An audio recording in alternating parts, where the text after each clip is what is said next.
Hi, I'm Simon with AppliancePartsPros.com. Today we're going to show you how to repair your appliance. Are you ready? Remember, anytime you work on your appliance, make sure it's unplugged or the circuit breakers are off so there's no chance of electrocution.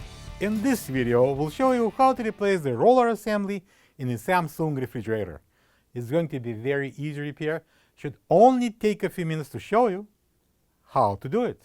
For the job, we're going to need a Phillips screwdriver. When you open up the package, you're going to get a new roller assembly.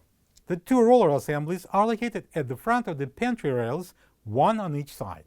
They allow the pantry drawer to slide in and out. If the pantry drawer jams or won't close completely, the roller assembly should be checked and replaced if needed. To get to the part, we need to open both doors. Now we're going to pull out the pantry drawer. So we're going to replace this roller assembly. I'm going to use the Phillips screwdriver and I'm going to unscrew that, turning it counterclockwise. This is the old roller assembly next to the new one. If you don't have this part, you can get it from AppliancePartsPros.com.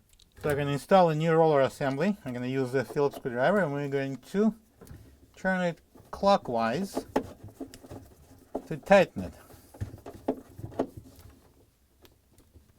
All right.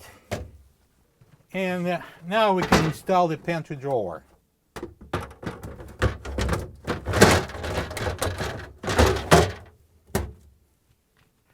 And now we can close the doors. Plug the fridge back in and make sure it's cooling. Thank you for being a part of another successful repair brought to you by AppliancePartsPros.com. For any of your future appliance repair projects, please check out our other videos available on our site, on Facebook, on YouTube, and on Instagram.